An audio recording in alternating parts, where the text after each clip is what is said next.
Hey everybody, welcome to the KB Talk Show. I'm Chris. I'm Brian. First, we're going to talk about the regular season just ended up in the NFL, so we'll talk about that. Week 17. Week 17, and then we can get into our playoff bracket, our predictions. We're going all the way to the Super Bowl, and then we'll talk a little basketball at the end. Yep. So week 17. Wow. What a week. I mean, there's some changes, not massive or huge changes. I mean, we pretty much knew most of the playoff picture, but there's a couple of spots or seeds that were just being locked down. So I mean, it's basically just a seed week. And I'd say the most important game was the Dallas New York game. That was the top game this week. That was the game that really had the most meaning. There we go, meaning. That yeah. Because that was whichever team won the division won the NFC.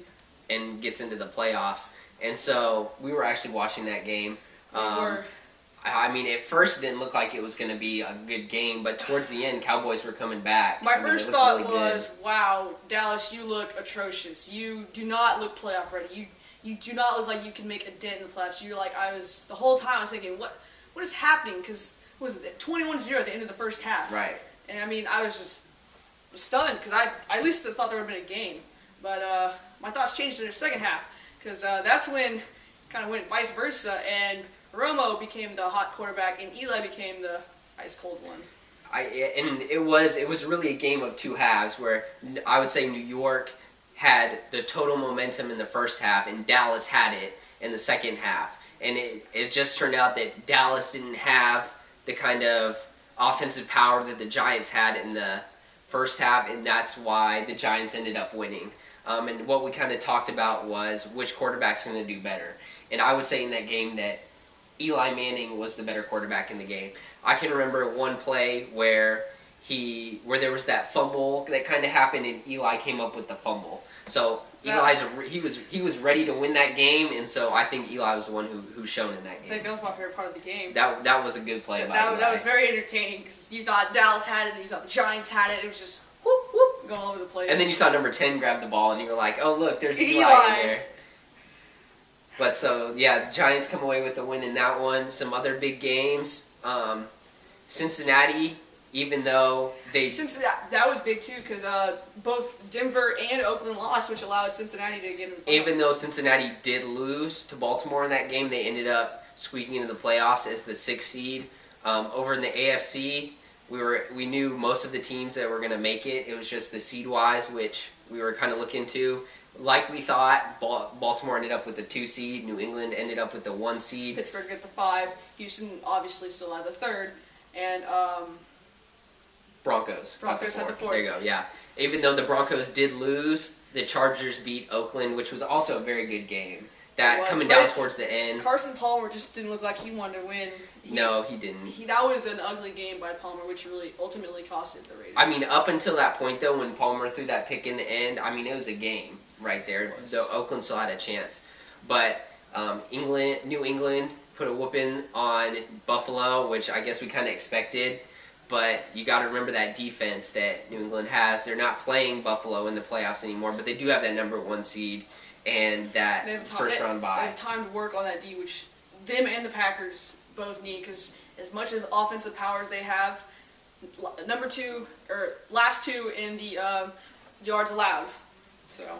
But I mean, look at their records. I mean, Green Bay is 15-1 with that defense, but I mean, coming to playoffs, I mean, everybody's got a harder mindset.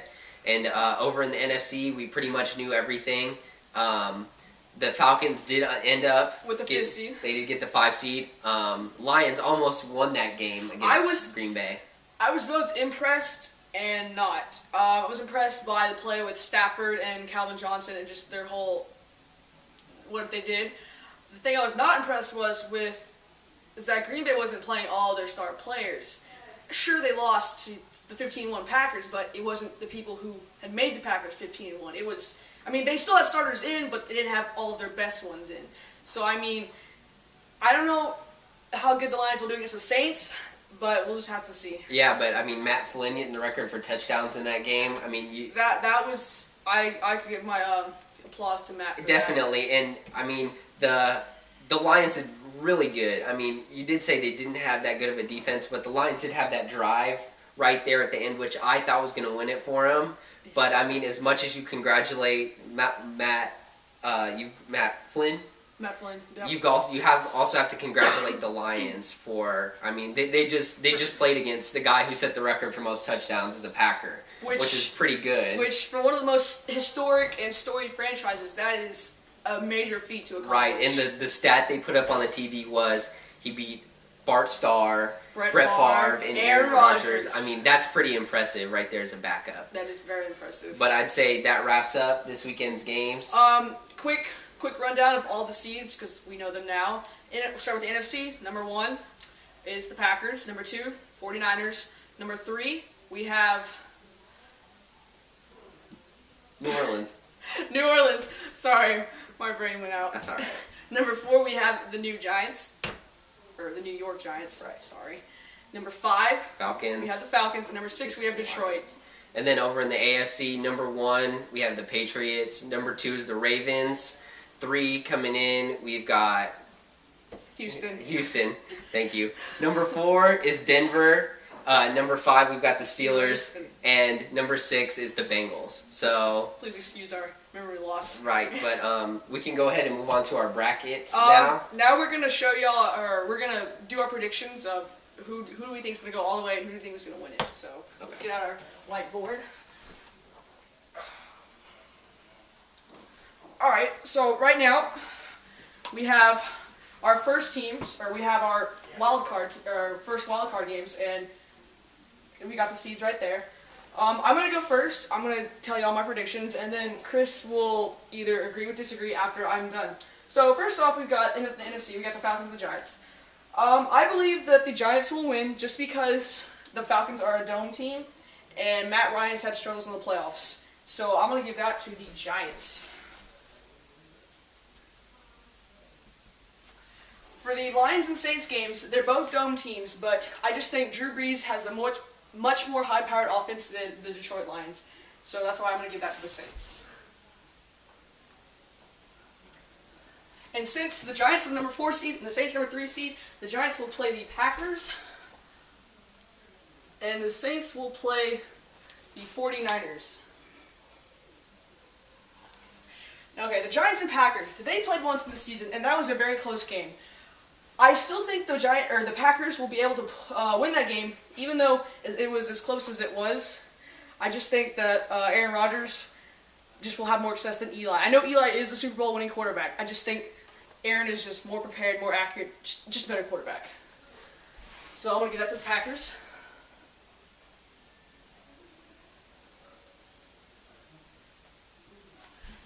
Saints and 49ers. That is a game of offense and defense, because Saints obviously have their amazing offense, and the 49ers have their amazing defense. Really, in the end, I think it will be the defense that will overcome the Saints, because the 49ers just have that stellar defense that any team wants. And as good as the Saints are, I'm going to give it to the 49ers.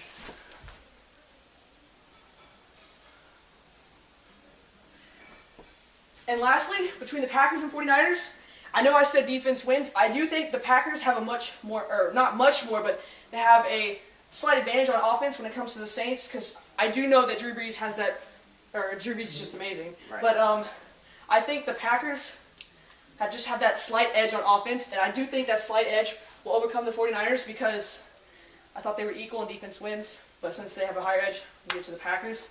So, Packers are in the Super Bowl.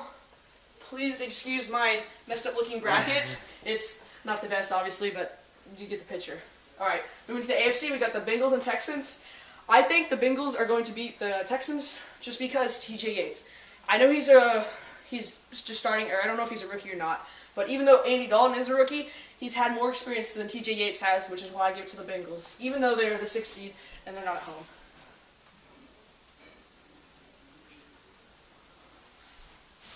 Steelers and Broncos, Steelers. The Broncos, they have good defense, but their offense won't be able to provide against the Steelers' D. It's the steel curtain. Oh, God. What is it? Okay. We're going to have to make it kind of look retarded looking just because I didn't draw very well. Okay, so next, since the Bengals are the 6th seed, they will play the Pats. And since the Steelers are the 5th seed, they will play the Ravens for one of the best NFL rivalries there is right now. Bengals and Pats, Patriots. Don't think the Bengals defense is good enough to stop them. Patriots. Let's draw it down.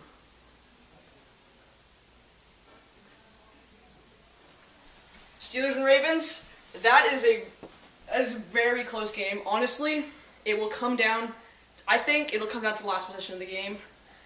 I really can't give you an edge for either team. They're just both so equally talented, and they're just right there. So basically, I'm going to give it a guess. I'm going to go with the Steelers.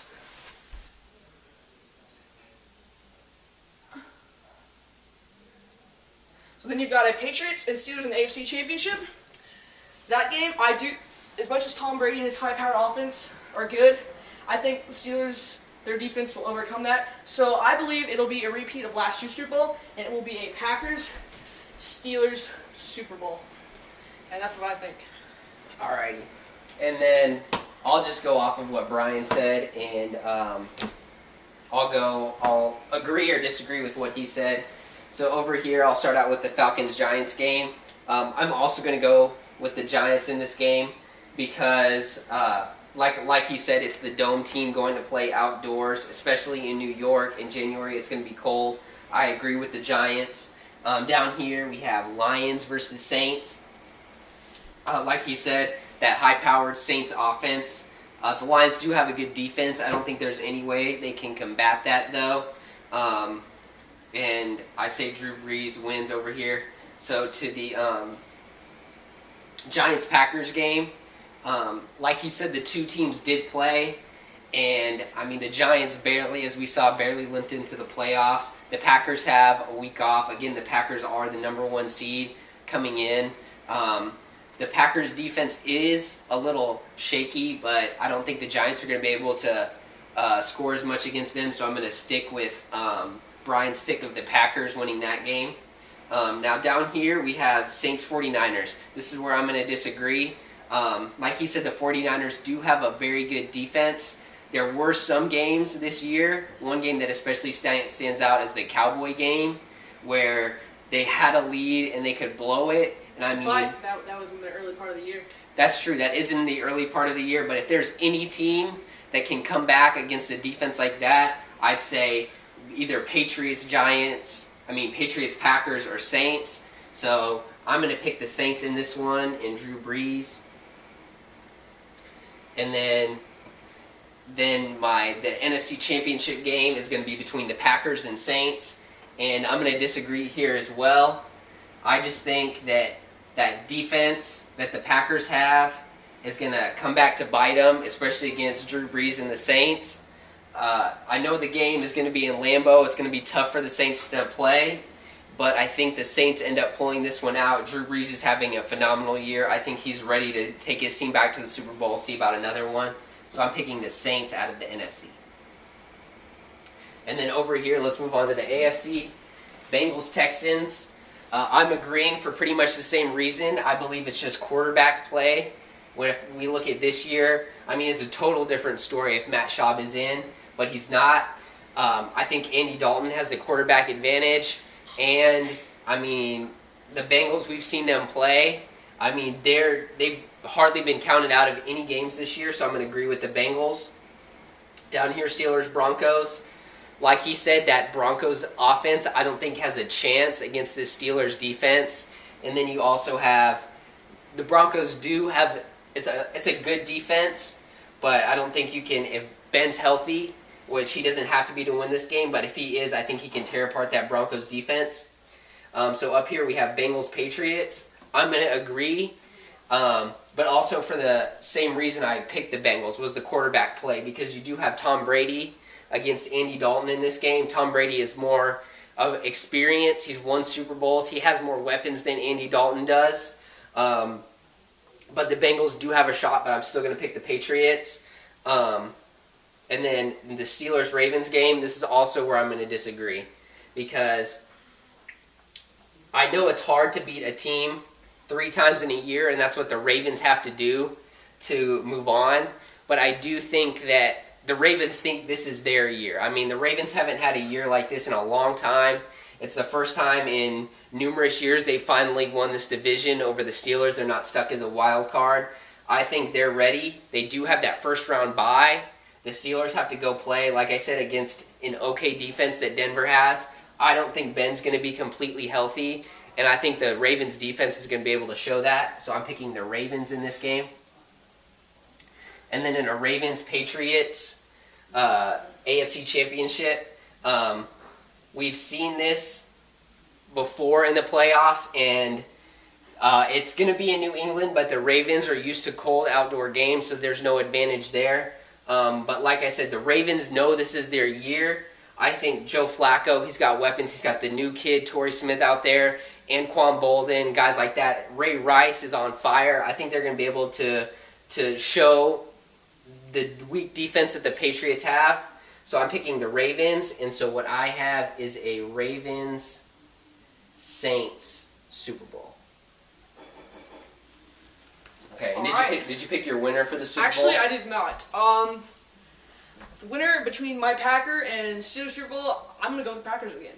And for me, we have a Saints Ravens Super Bowl. As much as it kills me to say, I'm going with the Saints on this one. I mean, the way Drew Brees has been playing this year, it's phenomenal. It's hard for me to count that team out. All right. So there's our playoff picture. That is what we think will happen. Turn this around. And we'll come back next week. We'll see if anything changes. If it does, we'll update our brackets for you. If not, we'll just go over everything again. And now we'll move into a little basketball talk. Yeah, we'll do a quick little thing of basketball because there's 2 big things that happened before we end the show. The 2 big things: Miami, Oakland. They both lost. 2 of the powerhouses of the Eastern and Western Conference. They both lost last night. Right. Last night. And it's Oklahoma City. You said Oakland, but that's okay. I said Oklahoma. Okay, sorry. It sounded like Oakland. But No. that's Miami played Atlanta. Atlanta Hawks, and everybody counted Atlanta out, but I'm going to give major props to Atlanta because they were like, we came here to win. Everybody might have counted us out as the underdogs just because we're Atlanta and we haven't been good in recent years, but they showed Miami that they can be a real team. Then after that first game, Miami has had a little bit of a stumble. I know they've had a tough game against Charlotte. I remember they were behind, but I mean Atlanta showed that Miami is beatable and that they might not be the team to beat in that Eastern Conference. But like you said about the Western Conference, the Oklahoma City Thunder lost to the Mavs. The Mavs, that's their second win. They're kind of, I think, starting to mesh. But, I mean, Oklahoma City, that looks like, I think those are going to be the 2. To me, a Miami-Oklahoma City finals looks very probable as of right now. I agree with that statement. But the reason I think the Mavericks were able to beat Oklahoma is just because I think they were, I don't know how to say it, very annoyed at the last game they played when Kevin Durant sunk that buzzer-beating 3 and won it for them. So I kind of think they came back Oklahoma came and they had vengeance upon them. And I just think it's because the Dallas team is meshing. They're getting better together because like Miami last year, it's almost a whole new team, and they're just gotta get time to mesh. Right. I mean, and the last thing I'm going to say about the Mavericks is every time you look on the floor, they've got somebody new. Whether it's Vince Carter, Lamar Odom. I mean, you got guys like this guys of high status on other teams coming in, trying to fit in. That's going to be tough for these guys. But I mean, I'm giving props to guys like, especially Lamar Odom. I mean, coming here from Los Angeles, and I kind of doubted him at the beginning of the season, but I mean, he's starting to fit in. He's getting his groove, and I mean, if you got Lamar Odom, Vince Carter, Jason Kidd, Dirk Nowitzki, if they can all get it right, I mean, they're also a good team coming out of the Western Conference. The thing I think that makes the Mavericks the most dangerous, that could give any Western team a run for their money, is their bench.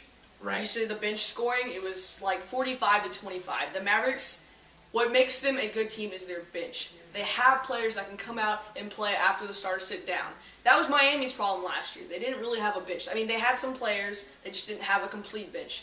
But I'm just saying that I still think Oklahoma, as much as I don't want to say it, I think Oklahoma will come out in the West. I do think Miami will come out in the East.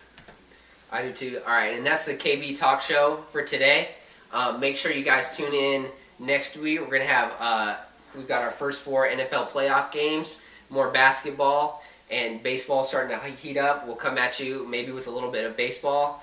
So we'll see you guys next week. Remember, comments, emails, questions, tweet us, comment on our Facebook, just anything you want to know. All right, until next week.